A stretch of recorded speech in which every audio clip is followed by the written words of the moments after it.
But I think it's fundamentally confusing for people to try to understand like the relationship between a new language like Swift, a new Xcode version that has things like playgrounds and new things that they've announced that nobody's ever played with before, what the purpose of that is, what's this whole live code view thing, what does that even mean? I think we can unpack a little bit of that stuff and have a good conversation. I'm not sure how many mics we should turn on, Sue. Oh, I'll go through and I'll go through and turn off any mics that aren't turned off. Well, I mean, I like the dialogue, but can we do it without all the echoing and stuff, or is it just going to be me talking again? No, I'm gonna mute people who aren't muted. I mean, the idea is that people mute themselves, and so unmute yourself when you're ready to talk. And so just you and I will be unmuted all the Okay. time. But if you mute yourself, I can see if you're muted. And so if you Yeah. don't mute yourself, then I'll mute you, and that way that you can't unmute yourself. But so it's better if you can mute yourself. That way you can unmute when you want to talk. Caleb's saying Google has Go and a few other dozen languages. Exactly.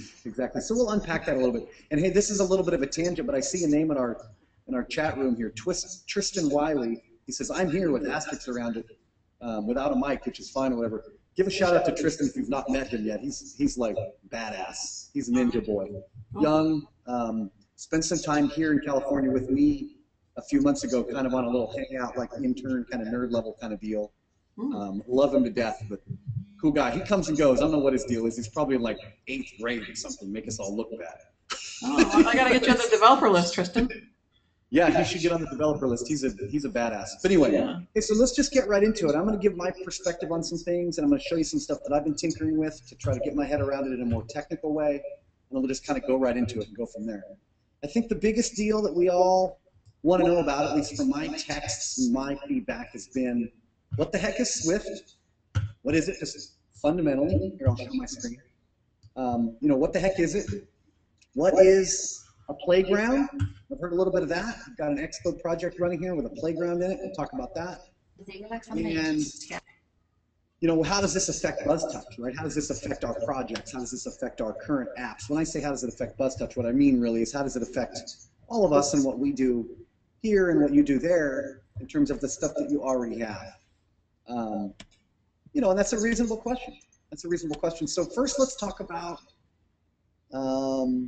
let's just unpack what Swift is just on a few minutes, just so everybody's on the same page in terms of what the heck is it. So Swift is a programming language. It's kind of that simple. And I know that's minimizing. Let me show my cameras here. I can't remember where'd everybody's webcam go. I don't like talking to nobody. There we go. So a programming language is a generic term to talk about ways that we give computers instructions. That's all it is. Complex, different explanations will break these down into things like procedural languages, compiled languages, right? Object-oriented, all these different things. And it's important to understand fundamentally what Swift is in terms of like technically, so that we can know how to take advantage of it. So the first thing that everybody needs to understand is, at least today, things we're talking about today apply with today, right? Apple might change things in the future, who knows, but we're talking about today. Today, your phone knows no difference between Swift and Objective-C. It doesn't care. This has nothing to do with your phone. And this is something that people, I think, are confused on. If you're writing in Objective-C or Java or Swift or C or C++ or any other million languages that are out there, if you have a compiler that will compile your language into something we call bytecode, into something this computer will understand, that's what the computer understands, is what the compiler outputs. So in our example, in this Apple world, if we write in Objective-C or we write in Swift, this new thing, because we like it or because it's awesome or whatever, or we write in both, it doesn't matter to the device. The device doesn't understand this, and so that's an important concept. Now, in the news release on the stage and on the screen, they're certainly going to show us performance graphs and metrics, and they're going to tell us that Swift's more efficient, and they're going to tell us that Swift runs better on the phone. And it very well might be that might be true, right? That's yet to be determined. But we have to understand that the only way it could possibly be more efficient on the phone is if the compiler was able to compile it more efficient. And so it wouldn't surprise me at all if Xcode became, over time, suddenly better at helping us make good apps with Swift, and maybe kind of slowly got away from Objective-C. That wouldn't surprise me a bit. But today, there's no way in the world that's ever going to happen. No way. There's millions of developers now that they've raised, you know, corn-fed from the beginning 5 years ago. No one knew anything about Objective-C, and now the whole world does, and they're not just going to throw that away. So we have to understand that it's just an additional thing today, and not something that's going to replace what you already have. It may eventually, but whatever. So we have to get that on the table. And so then we have to ask ourselves, why would they do this? Why? What is wrong with Objective-C? And a lot of people, like if you were to go to Moscone Center in San Francisco and start asking developers, you know, people are receiving this with different kinds of criticism, right? Like if you're a longtime developer and you know Objective-C and you're really comfortable in it, well, then this might be like a bogus kind of announcement. Like, what are you talking about? I don't need a new thing. I'm an expert at your old thing, right? So this change is good concept for that kind of person is like BS. Change is not good. I want to do what I've always done, right?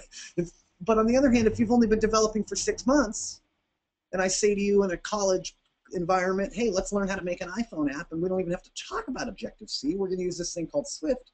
It might make sense to you that's awesome, right? So your perspective and your level of criticism or enthusiasm or whatever is going to be very, very different based on who you're talking about. And so it's just another language. Okay, so why introduce it?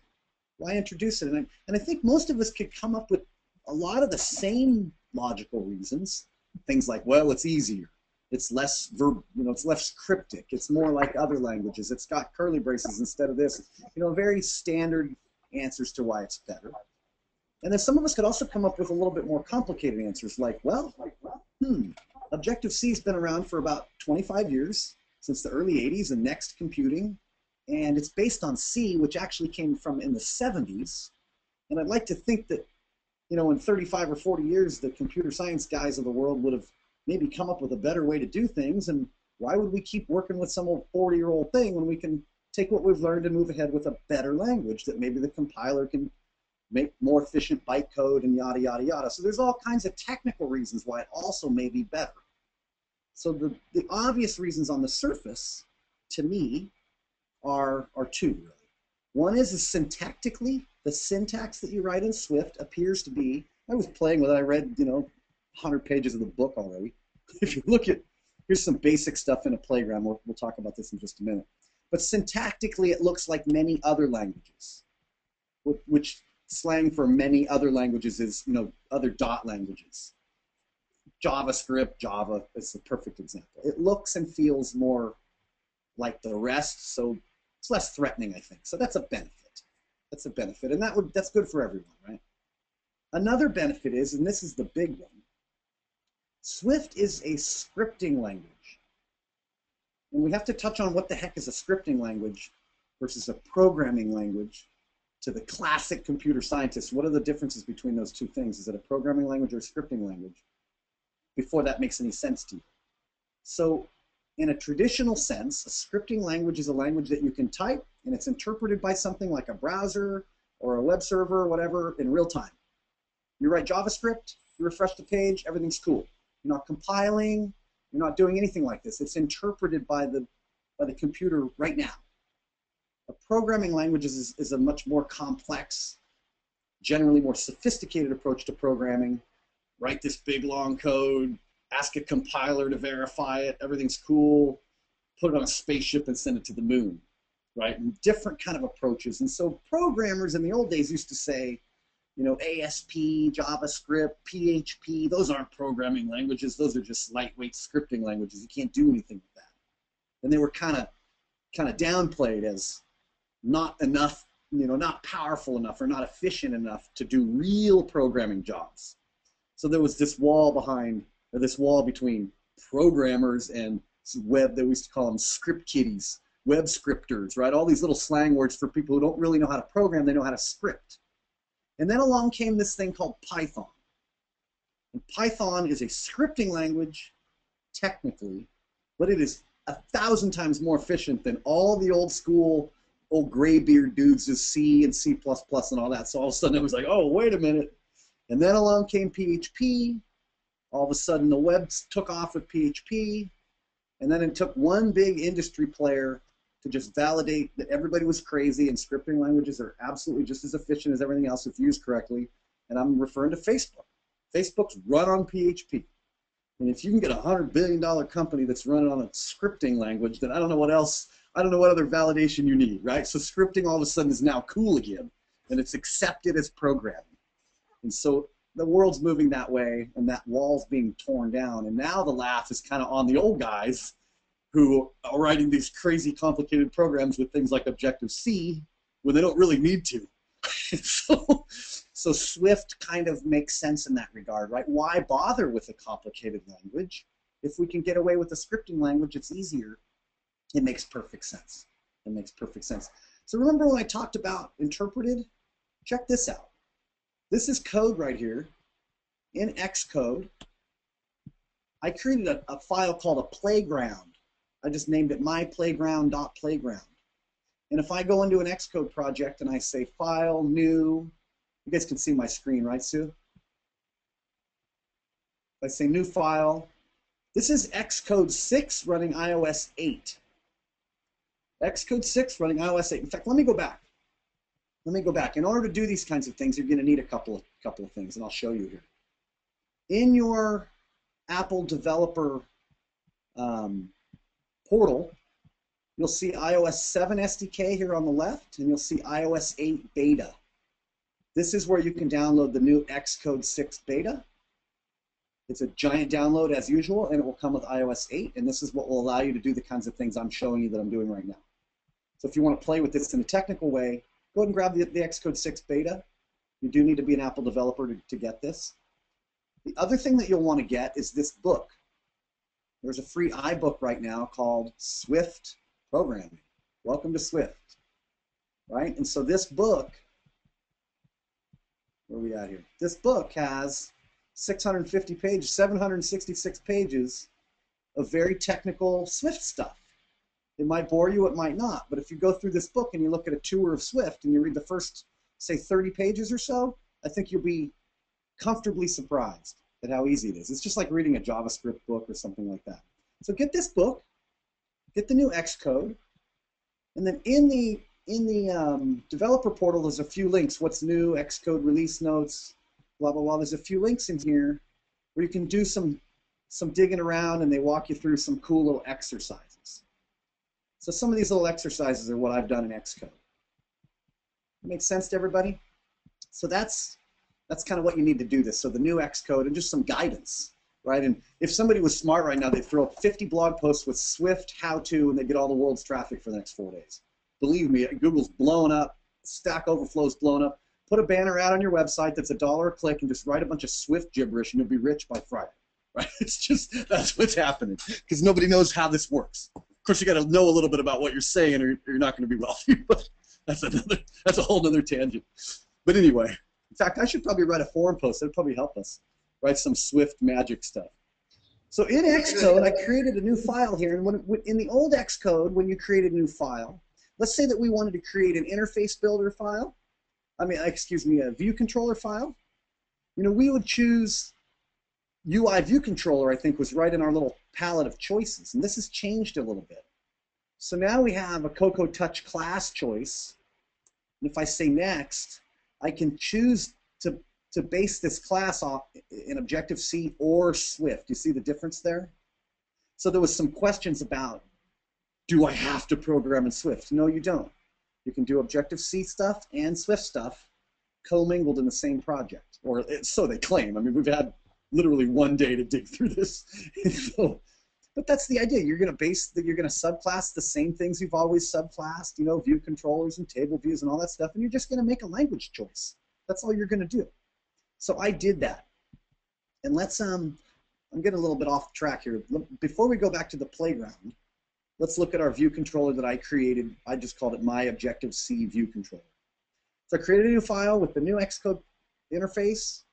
I chose Objective-C, and I made a view controller class. And you know what? It looks just like it always looked. Same stuff. So that's cool. I needed to validate, like, hey, is Apple going to force us into using Swift? And clearly the answer is no. Nothing's changed in that regard. New file, view controller, Objective-C, on we go. Nothing's changed. I did note one little change, which is strange. You see where in the init with nibname method, which is the little built-in method that these generic classes always begin with, notice it says instance type right here for the data type. I'd like to put Jim King on the spot here, but he's talking to his boss, so we'll ignore him. Maybe we should put Sue on the spot or something. For anybody who was in Code Camp, we should know that this information in the bracket, in the parentheses right here, is called the return type of this method. So this method, view.didLoad, is going to return nothing. That's void. Did receive memory warning is going to return nothing. So init with nibname in the old days used to return ID. Oh, yeah. And that represented an object. Now, and that's the way the templates work. Now they're doing instance type, which I just thought that was a little interesting. Changes nothing. But it's, you gotta wonder, why would Apple make that change? I don't know. Just an interesting note, but other than that, it's just a view controller based on Objective-C.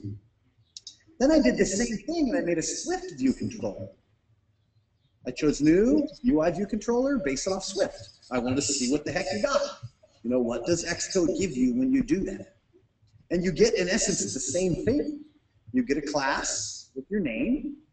It extends the UI view controller. That's the parent class. The methods or functions look a little different. So they're syntactically different. But notice they obviously do the same thing, right? Did receive memory warning.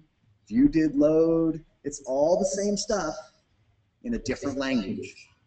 I'm going to pause there for a minute and nail home again, for those of you who've known me for a while, when I say all these languages are the same. If you know how to program a computer, all you got to know is where the little curly braces go. The syntax changes, but fundamentally how they work is the same. So a Swift file for a view controller class that subclasses as UI view controller looks like this, and an Objective-C file that subclasses looks like this. So here's an obvious benefit right away. You may have not noticed it. Look, there's only one file. There's no .h and no .m. That's kind of cool. Right? Remember in Objective-C, you have a header file and an implementation file, and they're separate. Not with Swift files, there's just one. So now we get back to that idea that it's like most other languages, right? Who's the crazy cat who decided we need 2 files for every class in the first place anyway, 25 years ago? It just makes no sense. So, another reason why Apple's kind of moving in a different direction, I think. I'm speculating. So one file, that's fantastic. Just another little example. So I wanted to know about this playground. What the heck is a playground? And what's this live code view stuff that everybody's like, whoa, I'm going to be able to code in Xcode and my app's going to change on my phone. It's like, dude, no, it's not. Slow down. Slow down. So they came out with this concept called a playground. And I was like, huh, that's an interesting concept. Why would Apple have this thing called a playground? What would its purpose be? And sure enough, the speech goes on, the video goes on, and what do you know? They think it might be useful to see what you're programming while you program it. Wow, makes perfect sense. And so think of it this way. This is crazy talk, but think of it this way. Let's say you open up a new view controller. Well, here, I'll do it right now. I'll do it right now. And we'll go old school so we don't freak anybody out, but I want to demonstrate this. Let's say that we make a view controller and we make a property called, we'll monatomic this thing and strong it, I guess. We'll make an IB outlet property for a UI button. We'll call it my button. So far, everybody's with me on this, right? Simple stuff. If I got a typo somewhere, where's my typo? I got something going on. I'm backwards on my button. It's a UI button. Okay, so there's a property. And let's jump to this. Help me out here. Where's my typo? I got languages all going through my head here. What am I doing? What am I doing? Root view controller. Is it supposed to be UI button before the UI? It's class and then the name of the UI button asterisk my button. I'm getting my syntax backwards. Okay, so we got an ID outlet. So let's go over to our view controller, the nib file. Let's add a button to the screen. Just want to demonstrate something so we're all on the same page. And Xcode is painfully slow when GoToMeeting's running. Okay, so here's our little view. Let's add a button. Like this. Let's change the button text to my button. Let's connect this button to our outlet that I made in my class file. My button. Okay, we've all done this a million times. I'm going to open this in a different window because I'm on a little baby computer. I don't have the money to buy a big screen like Sue and everybody else. I got a little baby computer, so I got to go a new window. I can't run these side by side to demonstrate this. So we have our button here in our nib file, and we have our code here. So let's say in the view did load, I wanted to say self.myButton. Let's say set text, or set title, I think it is. Set title. And I want to set the title to click me. I think I got to do for state, title for state, is that what it is? Set title. Right now, yeah. Set title, click me, for state, UI, control state, normal, I think.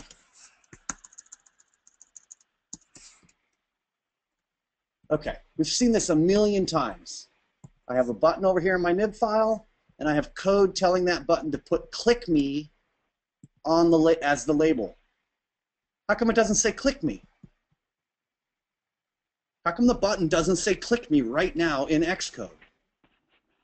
That's frustrating, right? Or what if I change the color? What if I change the size of it? What if I manipulated my interface builder's thing in code?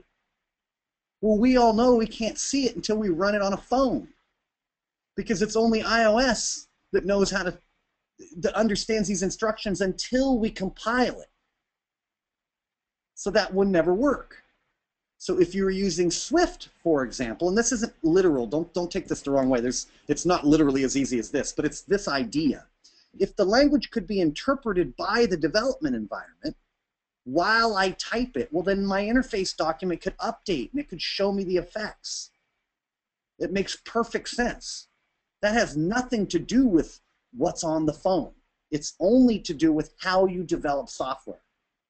And so that's a fundamentally awesome idea that I can code on one screen and see the changes on the other in Xcode, right? That's really cool. So that's the idea.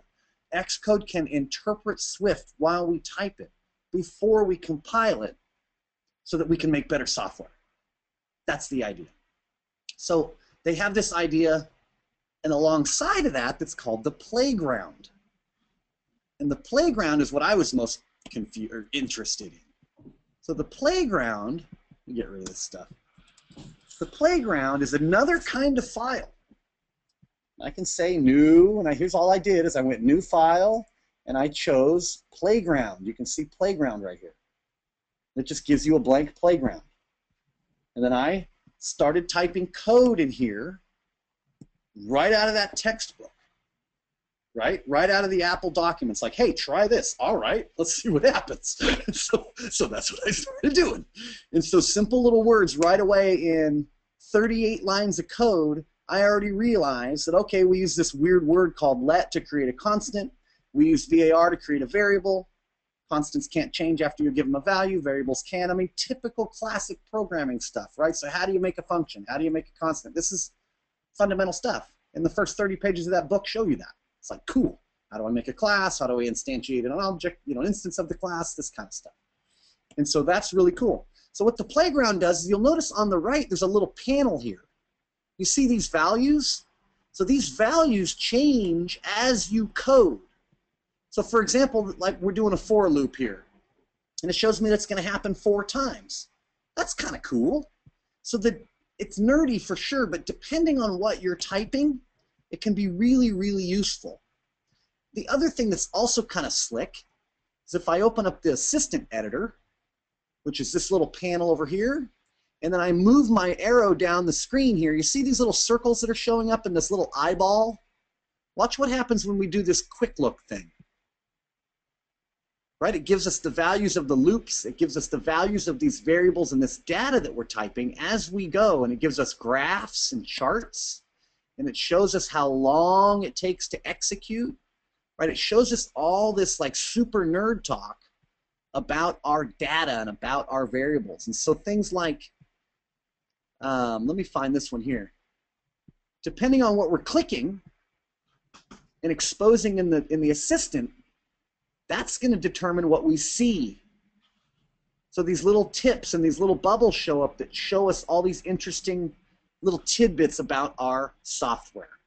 So a playground allows us to write code and then see how it executes, see what the values of the variables are during in the loops, out of the loops, after the loops. Right? You know, when you think about control flow and structure and how programs are written, the theory is this playground will eventually help us get better at doing this.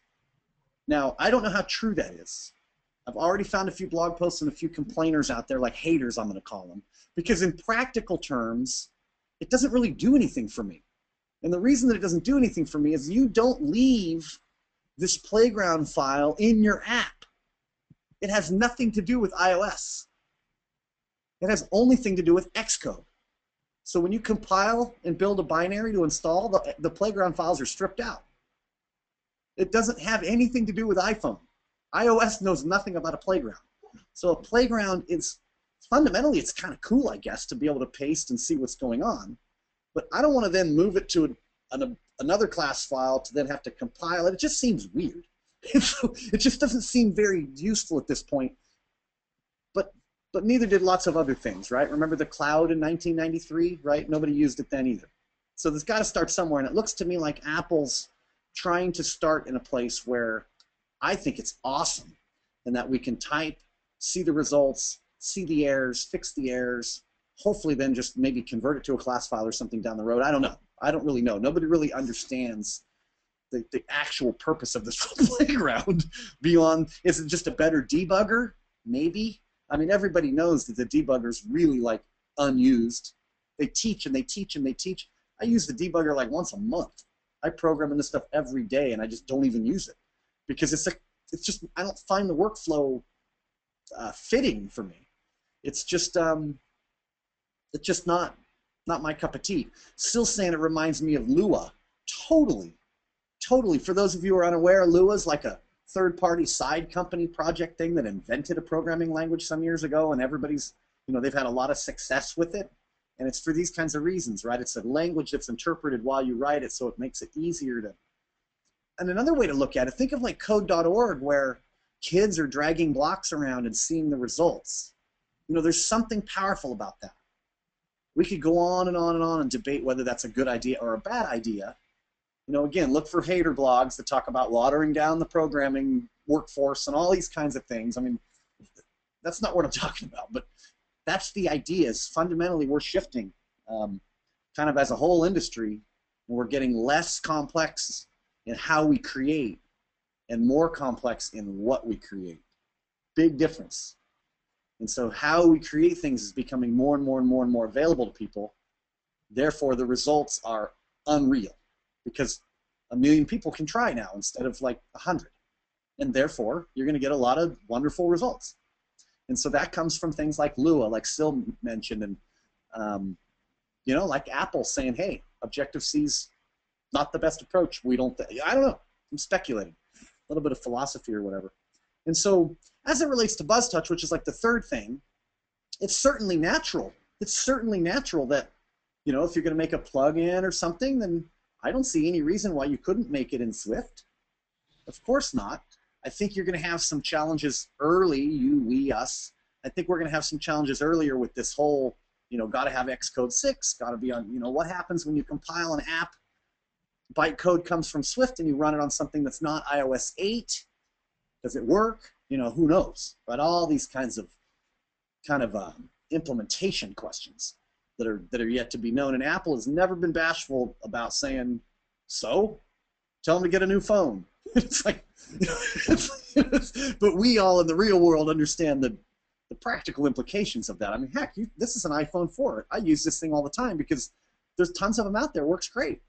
You know, my iPhone 5, I use it sometimes, but to me, they're both good phones. I don't care. So we can't just disregard this stuff. But man, Apple just sure pushes fast, and they have to. They have to. And so as it relates to Buzztouch, this literally, in one way, doesn't affect Buzztouch at all. Look, we're making plugins. We're making a core project. We want to give it to somebody and let them compile it without any errors and have it run. That's kind of our mission. And if it's got Swift code in it or Xcode or Objective-C in it, or who knows, maybe next year Python will compile an Xcode. I don't know. As long as that works, then we're cool. I think the challenge comes in for us is, you know, where do we spend our resources? Sue and I were talking this morning. You know, it's pretty clear to a lot of you guys that we've gotten away from like teaching. You know, think like BTU and think of all the time and resources we used to spend on teaching people.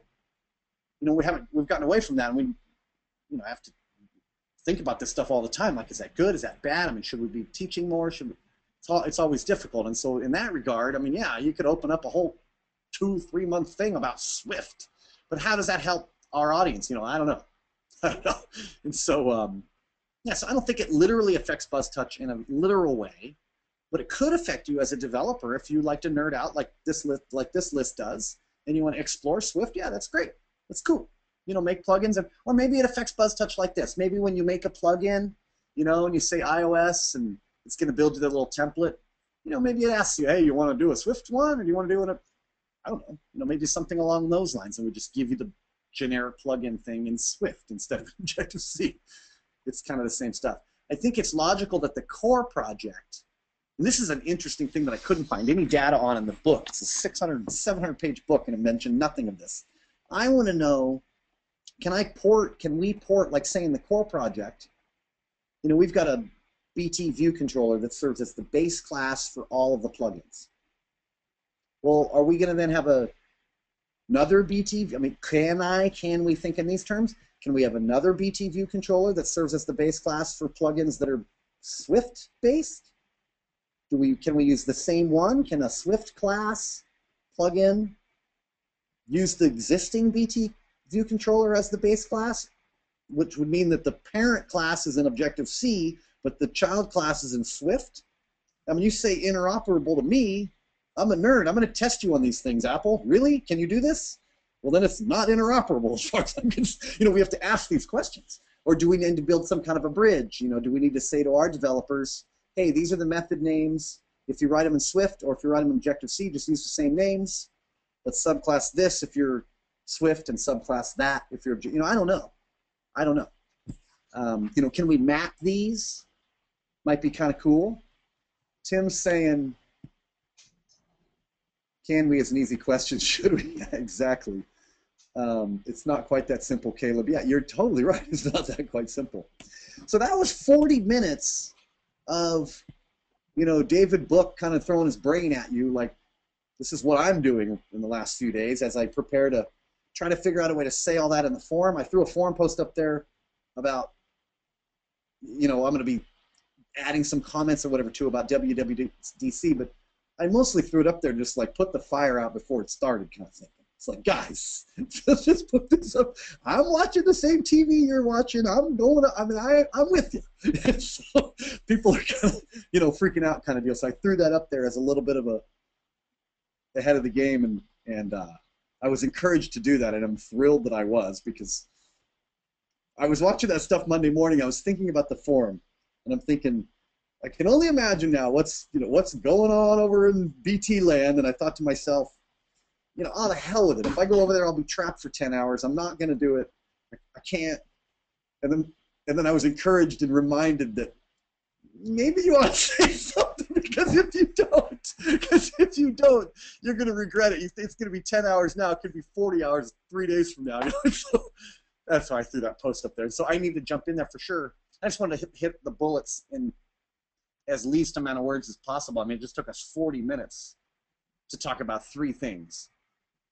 I mean, imagine how long the post would have to be to, and then of course all the questions that follow for people who don't come to these meetings and get to ask them or whatever. But yeah, so Sue or anybody else, I mean, if you want to chuck some questions in there, let me know. Let me know. I mean, I'm happy to do my best. I'm 2 days into this just like you, but I'm through a thick-ass textbook. Excuse my slang there. I love textbooks. I read these things, and I just love it. And so I hate that I'm not an iBooks guy. I want a book, right? I jumped on Amazon and didn't find any. I should write a Swift book. That probably capitalized this company for the next 2 years. But anyway, how long does it take to write a book? Anybody written a book? How long does it take? Can a guy just throw one together in a weekend, or is it like a year? Just outsource it. Depends how fast you can write, David. Outsource, put my name on it. What, Sue? It depends how fast you can write. Well, I can write fast, but I bet you can get something together pretty fast. Get one written on Fiverr. Oh, we hit the 26. Woohoo! That's good. People care. I'm sorry, 27. You just got the boot. So anyway, yeah, throw them out there. I mean, I don't want you guys to worry. I think you should be excited. Here's what I'm afraid of. Here's what I'm afraid of. I'm afraid that non-developers who have kind of hacked their way through Objective-C after a few years of Stack Overflow posts, to some degree, that's okay. And to some degree, a lot of the non-professional programmers, even in our audience right here, that's not an offensive remark. Just less experienced programmers, they make some great stuff because they figured out finally how this all pieces together. But they didn't figure out how it all pieces together at a level or a comfort level enough to where if they jump over to Swift, I think they're going to take a lot of steps backwards before they take any steps forwards. So I'm afraid that, without a whole lot of guidance and without a whole lot of resources and without a whole lot of, let's face it, Stack Overflowing, it might be a waste of someone's time to obsess over this for a month. It really might be. It might just not be a good use of your resources. Think of what else you can do in a month. And if you just chill for a month or 2 or 3 or 6 or whatever, this is 5 years for me, and I still don't know what the hell's going on. So it takes time to figure this stuff out. And so for you guys, maybe the biggest takeaway is it's cool. You don't need to be worried, but don't obsess over this and try to maybe bite off more than you can handle soon, because I just don't see it being a productive use of your time. That maybe would be my advice. Stay interested, pay attention, and not try to jump into Swift sooner than, because you're going to be the only guy out there and nobody's going to be able to help you. You're going to be in an ocean with no lifeguard, and it's just going to be tough for you. I mean, Kitsy could swim a long ways, but I'd drown in a hurry. So stay thirsty, my friends. Yes. Say, David, do you think it's a true statement that because we're used to working across languages, that for us to pick up another language to kind of fit that in with Java and Objective-C or JavaScript or PHP that we might be using, it'll be easier for us to pick up Swift than other developers? Absolutely. Absolutely. I mean, if you can, I mean, the best way to learn Swift is, if you're a little bit uncomfortable with programming, is first go learn object-oriented concepts, right? Because if you have those concepts down, what's a class, what's an instance, what's a method, what's return types, data types, this kinds of stuff, absolutely you're going to look at Swift and say, this is refreshing. I was smiling when I was reading the book. It's pretty cool, simple. It's just not wordy, which is nice. Yeah, that was really a very clear theme at Code Camp too. I keep muting because I guess I have a bad echo today, but that was a very good theme we had at Code Camp, is that once you kind of get the principle down, translating it is easy to do. Exactly. So I have friends who speak like a bunch of languages or whatever. I didn't understand how that was possible. Like, somebody would speak like 3 languages and then some other guy would speak like 6. It's like, well, what's it? And they would say to me, well, it's easy once you know one. It's like, no, it's not. What are you talking about? But however, if you understand how languages work, which I don't, talking languages. I can talk one pretty well, but that's it.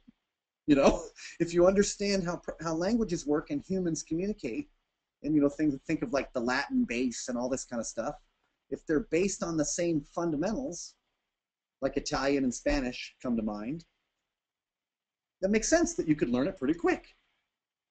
So it's kind of, it makes sense that Swift would not be threatening. And so in programming, I can look at a programming language as, I guess, a lot like somebody who can just pick up another language to talk with. I have no problem understanding this stuff. And so I think for sure any experience is better than none, for Sue's sake. I think a more interesting question, though, Sue, is somebody who's never programmed, can they pick up Swift faster than, say, Objective-C? Because remember, Apple's been defending Objective-C this whole time. You know, they've been claiming that named arguments in named arguments in method declarations and method signatures that turn out to be this long, you know, are a good thing. You know, they promoted this as a good way. And it will be interesting to see, you know, how that goes. So Dusko's saying, does David foresee BT turning to Swift in future? I thought I touched on that a little bit. When turning to Swift, I guess I can speak to the core. Maybe would the core be all Swift based? I wouldn't be against that, totally. If we thought it was the best way, or we may be forced to, right? Apple might take all of our Objective-C and say no. Maybe we do something like write a Swift core and give you a choice, things like this. One of the challenges that we have is a David book challenge. And that is, I am full of enthusiasm for new stuff, and I want to charge down the path with awesomeness like now Swift, but I'm not very good at like loose ends. And so right now is a perfect example. Buzztouch has got all kinds of loose ends, untied up little issues that need attention. And yeah, it's hard for me not to want to just charge down the Swift path and do things like I remarked on 20 minutes ago. Oh, I'm going to go write a textbook. And it's like, wait a minute. You know, we can't just leave this other stuff. And so, you know, writing another Swift project, as fun as that is, it seems like a little irresponsible until the current project we have. Do you know what I'm saying? You know, we're sensitive to this stuff, and it's hard. Yeah, so, you know, it might not be, like Sue's saying, it might not be the next big thing, but for sure it's in our future. I mean, if Apple throws its weight behind this, then so will we, and so will you. That's the fact. That's the way of the order of things. If Apple tries and it fizzles, Windows Phone 8 comes to mind. I mean, dial up Redmond and ask them how easy it is to come up with a new way, right? It's not easy. So, you know, I don't know. I don't know. 5 years out, it'll be all Swift. Yeah, that's true, Sue. Maybe quicker. Mm-hmm. Maybe. What about all these foundation and the UI kit? So Apple would have to rewrite all of that in Swift. So they haven't really converted to, or have they already done that? No, that's a good comment, but let's go back to the beginning. Okay. The UI kit and all the frameworks, let's think about this in a more technical way. Those are for the phone. This Swift has nothing to do with iOS. The phone runs iOS. Your computer runs OS 10 and Xcode. So the frameworks are just a way for you to program in Xcode instructions for the compiler so that it will work on the phone. So you can already do that in Swift, or so they say. So the bridge between Swift and Objective-C to the frameworks, I think that's a no-brainer. It's a fantastic question, though. So they don't have to rewrite anything. They just have to get their compiler to understand what you want it to do. That's kind of the difference. Caleb looks like he can answer that question. Good for you, Caleb. Yeah, I can answer that too. He's a computer science major there, right? Did you graduate, Caleb? I'll tell you what, I'll turn the recording off since we seem to not have too many questions about Swift. It's okay. So goodbye, everyone.